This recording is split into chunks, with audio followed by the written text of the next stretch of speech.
आज है हमारे साथ बख्शी का तालाब के प्रत्याशी राजेंद्र यादव जी। आइए जानते हैं इनसे कि किन विकास के मुद्दों को लेकर चुनाव की रणनीति में है। यादव जी, सबसे पहला सवाल कि आप विकास के कौन से मुद्दे लेकर चुनाव लड़ेंगे? देखिए, मैं इस क्षेत्र का एकमात्र ऐसा प्रत्याशी हूं जो मूल निवासी इस क्षेत्र का हूं और जो भी प्रत्याशी हैं वो बाहर के। और मुझे इस क्षेत्र के 700 गाँवों के एक गाँव की गली कूचे की खबर है, कहाँ क्या आवश्यकता है। मैंने 2 बार इस क्षेत्र का नेतृत्व किया है, 2 बार मैं विधायक रहा हूँ और 1 बार ब्लॉक प्रमुख रहा हूँ। 1988 में मैंने राजनीति शुरू की, माननीय भगवती सिंह जी की प्रेरणा से चिन्हेट ब्लॉक का मैं ब्लॉक प्रमुख बना। 2003 में 1993 में मैंने यहाँ के भाजपा प्रत्याशी राजनाथ सिंह को हमारे क्षेत्र के साथियों ने बहिरंग वापस कर दिया था, उनको हराया था। 2002 में मैंने यहाँ के जो हमारे सपा के प्रत्याशी बने हैं, ये भाजपा ही हैं।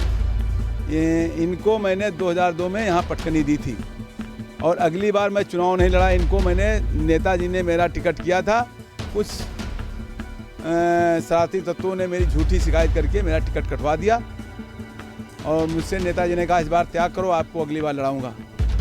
मैं अगली बार नेताजी ने इस बार मेरा टिकट दिया है और कहा कि उत्तर प्रदेश में 397 जो उनकी सूची घोषित हुई उसमें मेरा टिकट था। और उसके बाद नेताजी ने जब ये आपसी विवाद बाप बेटे का विवाद हुआ तो उसमें 38 टिकट नेताजी ने कहा ये हमारे 38 टिकट ऐसे हैं जो हमें चाहिए ही, और उसमें मेरा भी नाम था बख्शी तालाब से। और वो जो यहाँ विधायक है वो क्षेत्र में लौट करके नहीं आया। यहाँ के गांव के लोग उनसे पूछ लीजिए, यहाँ की जनता से पूछ लीजिए कि कहाँ क्या समस्या है, कहाँ क्या देखने के लायक है, कभी वो लौट के नहीं आया है। आज जनता के बीच में आया है तो गांव से खदेड़ा जा रहा है, गांव में घुसने नहीं दिया जा रहा है, क्योंकि उसका कुछ क्षेत्र से लगाव नहीं है। तो वो तो भाजपा ही मैटर पर यहाँ संपर्क कर रहा था, समझता जैसे भाजपा में काम होता उसी तरह सपा में हो जाएगा। मैं सपा का जन्मजात कार्यकर्ता हूं और सपा का आज भी कार्यकर्ता हूं और भविष्य में भी रहूंगा। चुनाव हमारे क्षेत्र की जनता लड़ रही है, चुनाव जीतूंगा तो माननीय मुलायम सिंह के निर्देश पर अगर वो समर्थन करेंगे कि अखिलेश यादव को पुनः प्रदेश का मुख्यमंत्री बना है, सबसे पहला व्यक्ति होऊंगा, मैं उनका समर्थन करूंगा। ये मेरा वादा है।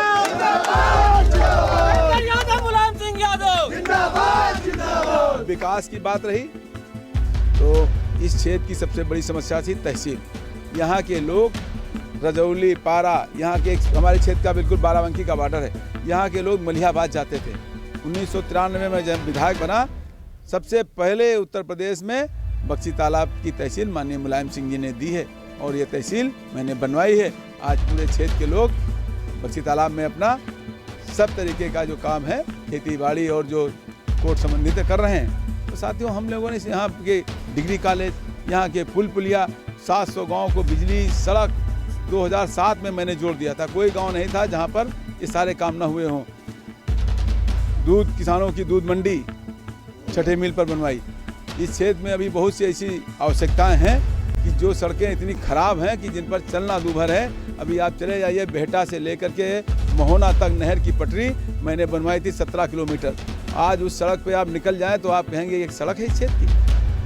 आप समझ लीजिए, बहुत सी ऐसी सड़कें हैं, दर्जनों सड़कें हैं। आप चले जाइए यहाँ आधार खेड़ा होते हुए और ये कुर्सी रोड से आधार खेड़ा होते हुए चले जाइए आप भगतपुरवा तक, नहर की पटरी पर चल नहीं सकते, ये स्थिति है। लोग 10-10 किलोमीटर के चक्कर लगा जा रहे हैं।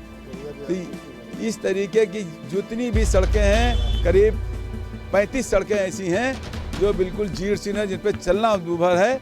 कच्ची सड़क तो चल सकते हैं मगर उस पर चल भी नहीं सकते, इतने खाँचे हैं। ये सभी मुझे जानकारी है। इस क्षेत्र के एक गांव के विकास के लिए जो भी मेरे पास योजनाएं हैं, सरकार में शामिल होऊंगा। जनता ने मेरा आशीर्वाद दिया तो क्षेत्र के विकास के लिए मैंने काम किया है और क्षेत्र में रात दिन मैं रह करके क्षेत्र की सेवा करूंगा। ये मेरा वादा है। क्षेत्र जनता पार्टी ने जो नोटबंदी करी उसको लेकर देखिए, वो तो कभी साइनिंग इंडिया, कभी नोटबंदी, जो इन्होंने वादा किया था चुनाव में कि हम जो काला धन बाहर है उसको ला करके देश में 15-15 लाख रुपए प्रति परिवार को देंगे या प्रति व्यक्ति को देंगे। क्या मिला आप जानते हैं? आप भी तो हैं। तो वो 5 रुपये नहीं और सबके खाते खुलवा दिए अलग से। जो किसान के घर में 1500 रुपये था वो भी जमा करा लिया। तो ये तो अपनी दुकान चलाने वाले लोग हैं, ये फर्जी तरीके से राजनीति कर रहे हैं। कब क्या कह दें, कब कहाँ क्या बोल जाए, इनका कुछ लेना देना नहीं है। क्षेत्र में इनका कभी कोई विकास हुआ नहीं। मैं समझता हूँ उनको जनता अपने आप नकार देगी, क्योंकि ये लाइन में लगा करके जनता को 3 महीने से गुमराह किए हैं। जनता पूरा ध्यान रखे कि इनके लिए हमें क्या करना है। कोई यहाँ आप चले जाइए रजौली गाँव में, कोई ढूंढने नहीं मिलेगा भाजपा कोई कार्यकर्ता है। ये स्थिति है। देखिए, मैं बता रहा हूँ कि 30 साल मुझे सक्रिय राजनीति में हुआ है, और इसी तरीके से 1984 में हमारे नेता माननीय भगवती सिंह जी के साथ भी हुआ था। उनका भी टिकट काट दिया गया था और बाद में उनको समर्थन दिया गया। उनको निर्दलीय प्रत्याशी शेर के रूप में चुनाव लड़े और पूरे क्षेत्र की जनता ने उनको जिताया। वो मंत्री भी बने, सरकार में शामिल हुए मुलायम सिंह की। तो ये आप समझ लीजिए कि वही स्थिति इस वक्त यहाँ पर भी क्रिएट हुई है। 3 सर्वे हुए, हर सर्वे में समाजवादी पार्टी का जो प्रत्याशी है गोमती यादव, इसको नकार दिया गया। उसके बावजूद जो बाप बेटे की लड़ाई हुई, उसमें जो साइन कराए गए कि अपने बाप को हटाने के लिए, वही मेरे लिए घातक बने। इसलिए मुझको हटाया गया। कि मेरा टिकट तो नेताजी ने 2 बार दिया है और पूरे क्षेत्र की जनता लड़ा रही है। मैं चुनाव नहीं लड़ रहा हूँ, पूरे क्षेत्र की जनता लड़ रही है। आपके सामने जनमानस खड़ा है। आप गोमती यादव को भी ढूंढ लीजिए जा करके और दूसरे प्रत्याशियों को ढूंढ लीजिए जा करके कि क्या स्थिति उनकी है। तो मैं जो बोलता हूँ सच बोलता हूँ, जो ज़मीन में वही बोलता हूँ, और कुछ नहीं मेरे पास है। मैं एक कार्यकर्ता हूँ, कार्यकर्ता की हैसियत से यहाँ काम करूँगा और अपने नेता माननीय मुलायम सिंह, माननीय भगवती सिंह के निर्देश का पालन करूँगा। और क्षेत्र की तरक्की के लिए जो भी हमने किया है पूरा क्षेत्र जानता है, और क्षेत्र के लिए जो भी योजना है लाने का प्रयास करूँगा। सपा से 2 बार विधायक रह चुके राजेंद्र यादव ने 1988 में राजनीति का सफर शुरू किया था। 1993 में इन्होंने बीजेपी प्रत्याशी राजनाथ सिंह को हराया था। बीजेपी पर हमला बोलते हुए कहा कि नोटबंदी का खामियाजा भुगतना पड़ेगा। कैमरा पर्सन शैलेंद्र शर्मा के साथ तत्सर शुक्ला, जनमत न्यूज, लखनऊ।